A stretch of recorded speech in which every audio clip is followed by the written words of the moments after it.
Good afternoon, everyone. Please help me welcome none other than the legendary Allan Skill Cole, the Pele of Jamaica. He has enjoyed an enviable career and more than 60 years later still stands out as the greatest and youngest footballer Jamaica has ever produced. Mr. Cole, we are truly honored to have you here with us today. I'm going to ask you to tell us about your life before football. What was your childhood like? My childhood coming was great. I had a great father, a great father. And fortunately coming home. And my father was my hero. He was a very disciplined person. My mother was so charming and lovely that I grew up in love. So coming up with a young man, I was blessed to have good parenting and things like that. And as a youngster coming up, I learned to be that every young man or every young lady was my brother and my sister. So I started at a tender age to love and enjoy people for together. So that's basically made me the person that I am today. Somebody that can be opposed, somebody who can be listening to everybody. Guys, I'm on this, guys, I'm getting back. That's right. Good fruit from your parents' labor. That's right. Awesome. What was school like? That was also amazing. Till the age I went to, first started going to the YMCA school at North Street for the 50s years. And then I went to Holy Family at North Street, because I was born. I was initially on Fleet Street. I was born years later. And then I went from there to Alpha Primary, Alpha Infant. From Alpha Infant, I went to Alpha Junior School. And I took my scholarship as a K1 and then was forced me to in some college. So basically, that's the beginning of that year. It was amazing. I tell you. But when I was 10 plus, so when I went to school, when I went to some college, it was like years of age. Kingston College. Okay. When did you discover that you had a skill to play football? Well, my father was an ardent sportsman. So as a little boy, he used to take me like on Saturdays, he would take me to the park, government building office at that time, which was my father's government special, so we were the government office. So I used to go to the club at Kingston Park, that's up near on some Saturdays when he was not working, he would be there. He showed basically it's football, but on Saturdays mostly we take me over there with a ball. He's teaching to keep my right foot and my left foot. So the passion started from the 10 age. I'm talking like when I was 8, 9 coming, those were the days. So I started kicking ball at the 10 age. My father used to throw the ball my right foot and my left foot. So I became, it wasn't for me. I learned to use both feet at 10 age. So it was without plus something. And those coming in play in football, we find that to be able to use both feet was something special. So I started to master kicking both for the youngster, because we told it's a right foot, left foot, right foot, left foot. So I said the passion go from there. But I played other sports, I learned to swim at 10 years. My father came to the beach in the morning, I learned to swim. At 10 years, when I was 6 years old, I learned to swim. I played table tennis, and I like to skip from a very tender age too. So that's how I to my coordination and my rhythm as a youngster. So by the time I was 10, I was skipping like a boxer, because my father was a great skipper, and he was his favorite sport was boxing. So, when he's a kid, I was very fascinated by it. And he taught this for 10 years, so I think I like 10 years and master skipping. So it's out there. Listen, help me with my coordination and my reading. So these are some of the things that will help me to get to another level as a youngster. After that, the natural coordination. And that made you the youngest to have played football for Jamaica. Yes, so far it has been, it's still stands. So. And no one has surpassed you up to now. It's not only Jamaican, it's a global thing. Because we still haven't heard anything about the playing for national team. Maybe 16-year-old and 17-year-old, still haven't heard a 15-year-old playing for a national team. From that time. So, unfortunately, people were involved in football at that time. They didn't register to what's the name of that position? Association. No, the sounds, we keep these records. What's the name of the institution? Unfortunately, they didn't put it there to be registered. But it is here. What has been done? What was it like? What was life like playing at that tender age amongst the older ones? How did you feel? Well, what actually happened is that I started playing like on the 15 when I was 10 years of age in the boys. I was going to Alpha. Okay. My friends would take me to join, and I joined the YMCA club at a club by the name of Pioneer Youth Club. That was one of the YMCA, I brought to the YMCA at that time. So we started on a 16 competition, YMCA. That used to play that. So when I was going to Alpha, I used to, as a little boy, 10 years old, 16-year-old boys and big boys that playing under 15. So it started to got my attention to a lot of people who saw me playing as I was a boy. So, as I said, I started very young, playing with other boys. And, as I said, passion grew, and I was fortunate to go to lead towards those players who were ahead of me, the masters of the game in that period of time. I was able to go to the park and watch these players play because my father things towards sports, football, cricket, boxing, and all these things. So I was very fortunate to have seen those that were for me, and I watched them and learned a lot from them, and I decided to master those things, master the fundamentals that take it to another level. Okay. What was your time like playing for KC at Veritex? Well, it's young here, of course. The first year I went to Kingston College, I was on the first shot I played football. Then I played also cricket. So we had a coach that was considered to be a phenomenon. Because when you coach in that you can play Kingston College, everybody, the school was, it's a result. People watch we were more admired than the Manly Cup team. The reason why the Manly Cup team were in the process, and the coach involved was packed with a lot of talent. When I say talent, the foreign nations, 1965 team was there.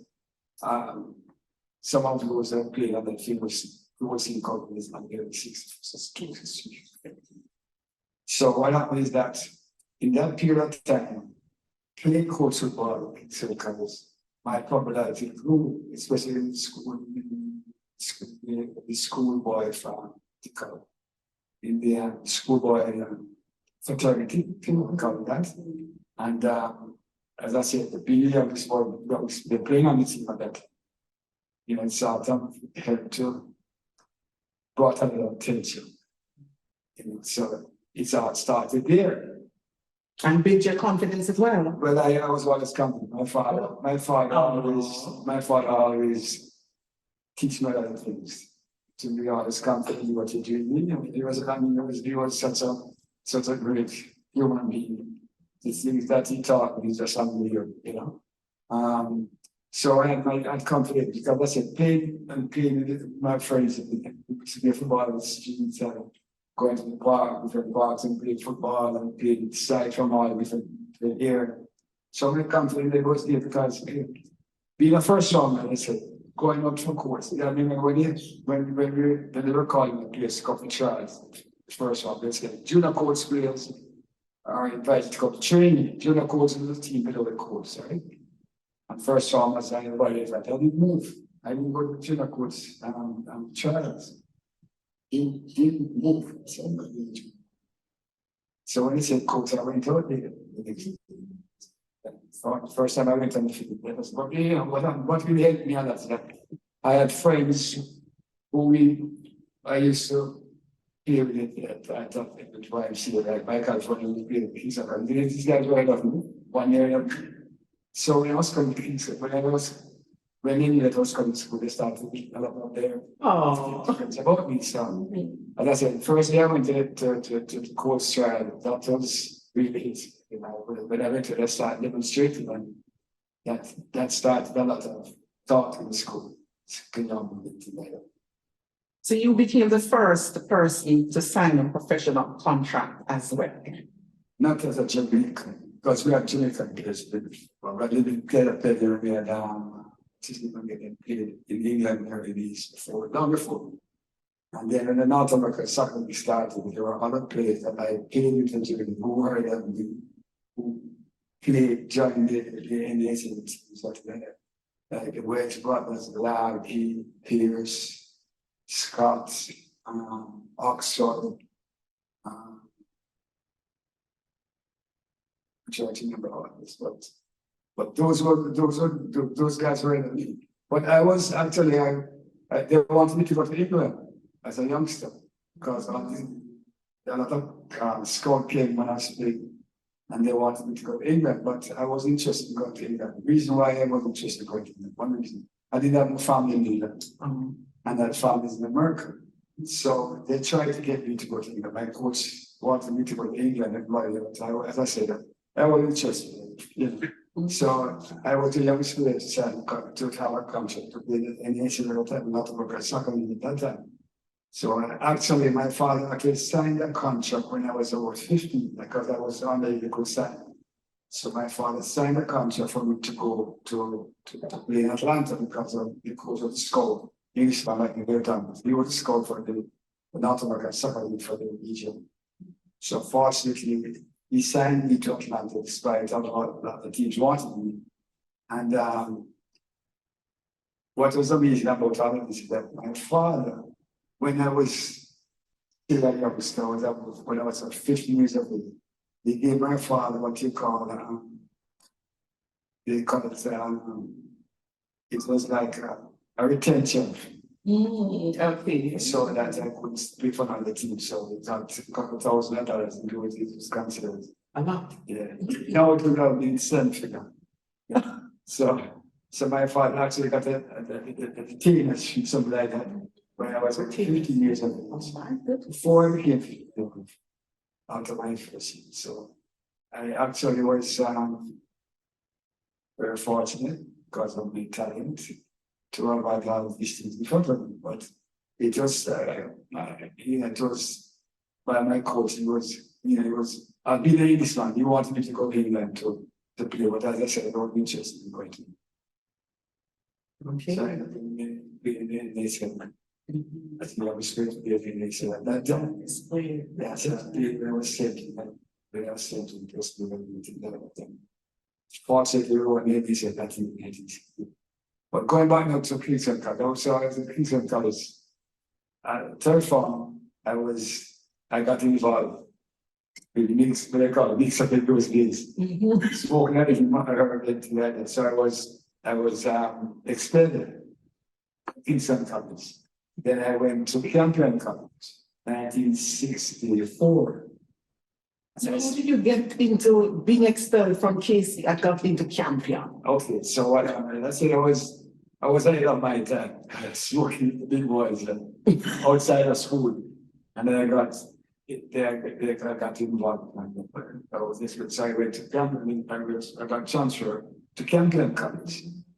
Fortunately for there were people, a lot of support came from people that was the chairman of the Kingston Conference of Jamaica, Mr. Eddie Matalan. He was the he became national security minister. He was from young Matalans. He's famous, great he was one he was a very young man, he's currently my second father.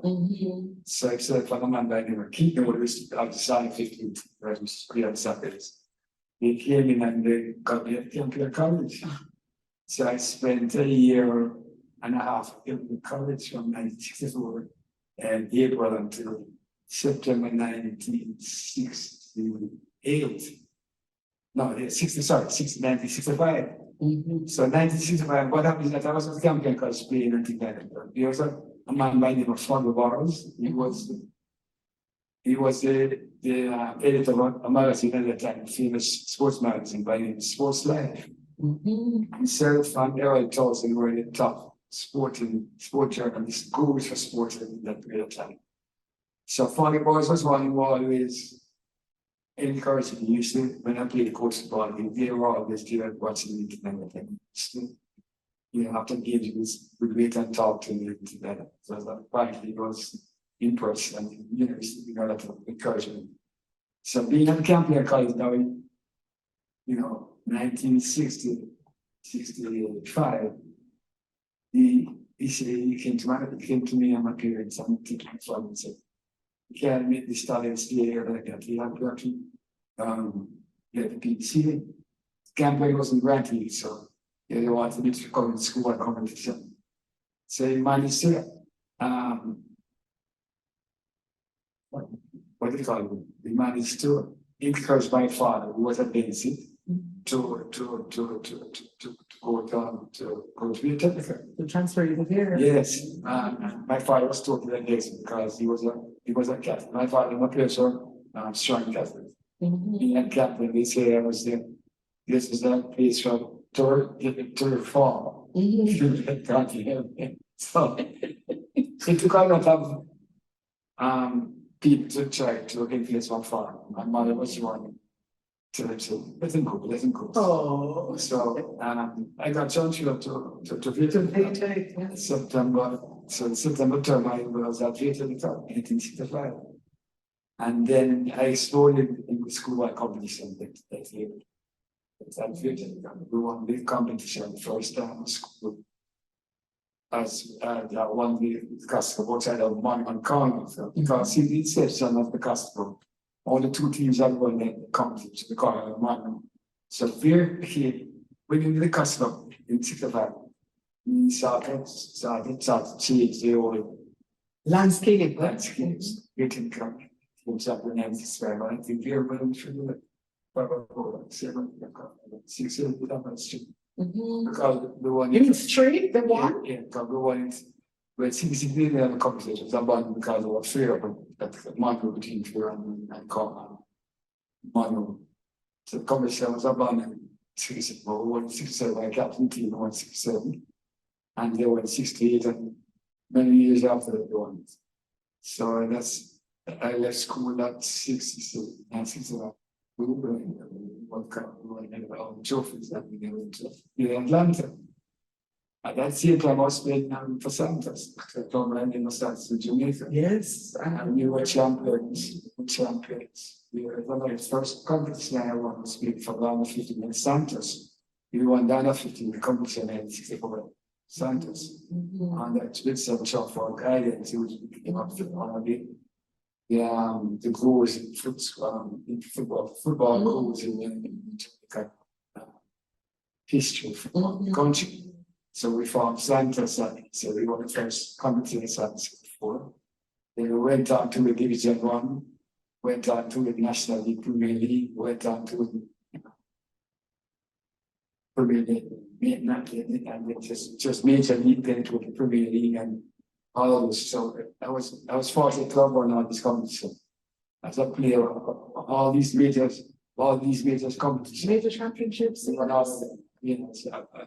Fortunate to be one of the only players at Santos to have won all the cups that was Santos won, including on the 15, on the 20, on 21, All that senior knockout, boring knockout, division one. And the only player that's participating now, was coming to Premier League. So I was blessed. That's why they call you the Pele of Jamaica. Well, I'm the skill. The skill, of course. Let's fast forward to the 1975 arrival of Pele in Jamaica. No, it was 70. 70 was the year. It was 70. They came here first on a team called Santos, Flavor Santos football club.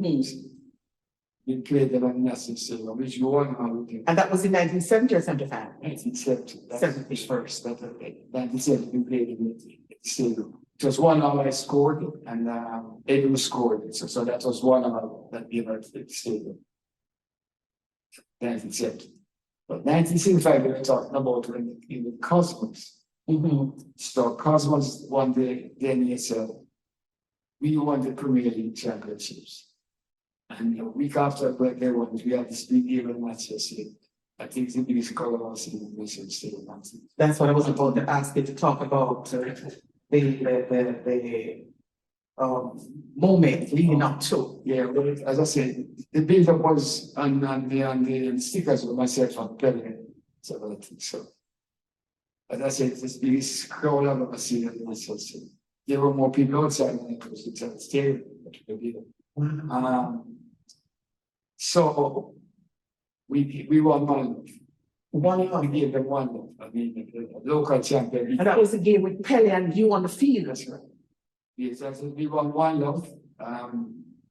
A goal by a referee that I passed from me and finally passed from me. See the Rocket, we won 1-0. The Giants of North American football. Pele and China, were the top players. As an amateur team, I was probably not professional at that time. It was a landmark in Jamaican football because if in latter years coming, he could get been any to Jamaica to play at national champions. They were battling. So our football was at that high peak at that time because we had great talent. And now, of course, I was in my real prime at that time. Yes, I heard he did Pele for his money. So we won 1-0. It was amazing. And that was, that's it. Something that we cherished. The Jamaican people here, it was nostalgic after we game. I never seen something this year. So you're saying you've never seen a stadium as ever at that time. I've never ever seen. There was more than 40,000 people, almost 34,000 people outside.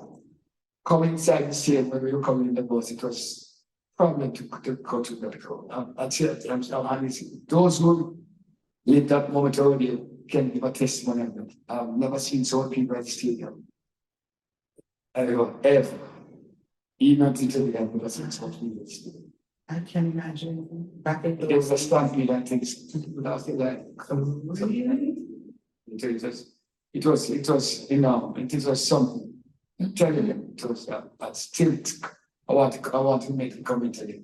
I've never seen so many people nations from that time until now. That was something. And that was from 1970. 70, that was 75. Okay. Wow. But our football at that time was, as I said, we had a lot of great players. We love the sports. Yes. We play football. We understand how to play football. Unfortunately, at that time, we didn't have a program. We didn't have a national program like what these guys have now. Otherwise, we don't probably reach the World Cup long before. But yes, unfortunately, we didn't have a program. Firstly, and that sit back, it was, for me, coming up was a peach. I saw sit back in the early 60s, I saw people on the ground. Anthony Hill, I saw it of Anthony Hill, but he left early anyway to wait abroad for 20 years. So those two players in that early period of time were two of the best players we have in our country in terms of the vision of how they play the game and perception. So those were the two most outstanding players from the early 60s. I'm talking about them as a theater. These guys were playing up and two was playing in Central America and the United. So those were two of the players of the year that appeared before me. And there were some other outstanding players like Orbilo, um, Carl Tigala, bigger players. Um, he had lost from YMC. He had trying to know somebody that William Parker, from YMC, Mars and 2000 jobs. Of course, after the mortality, but he left early. I wish he would have stayed somewhere to the front of more of it, but he was a peach, you know. And there were players like trying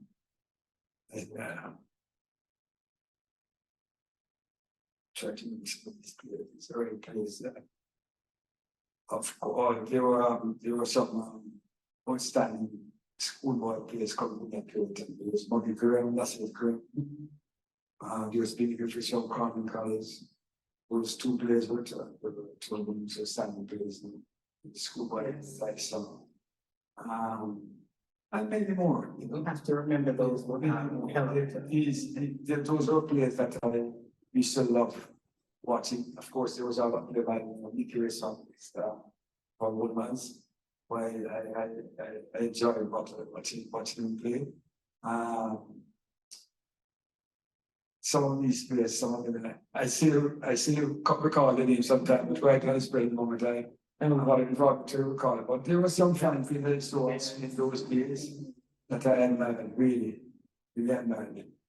What was the influence?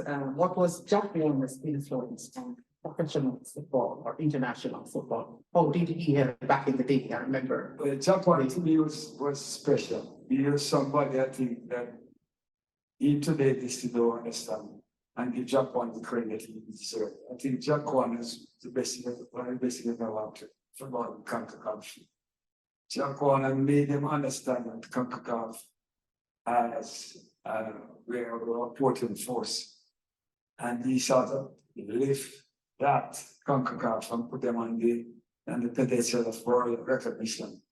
His work, what he did, and became a vice president for FIFA, is still to me one of the phenomenal football sport ministry of all time. I think Japan deserves more than what they serve him.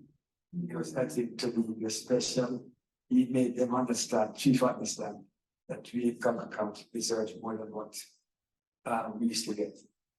Thanks to Japan, now we have more than three entry to qualify for the world. Speaks about more for them. And because of Japan, people don't try to undermine it. And it's just sad that when a guy like Japan came on the scene, and what he did, he tried to what they call it, to demonize him. And it's so sad, you know. But to me, Japan is the best thing about coming off football. I admire him very much. And I say, he's the man that brought. I mean, before, if you look at the history of sports, you'd never seen a FIFA president come inside of the world. Jack Warner, the president of FIFA, coming down there like just his backyard. I thought because of Jack Warner influence he had and the concept that he brought to FIFA to make them understand youth CONCACAF needs more recognition. Jack Warner was a man who brought that. He led from the front. Yes, Jack Warner was to the best methods out of football, CONCACAF football. That's what people want to see. And is there I admire him deserves and he should be honored. Because I said, what is happening for CONCACAF? So about Jack Warner. Mr. Cole, it was a real pleasure spending time with you today. And we are truly grateful. The Ligany Club has prepared a special cuisine in your honor today, which we hope you will enjoy. Once again, sir, we thank you. God bless you.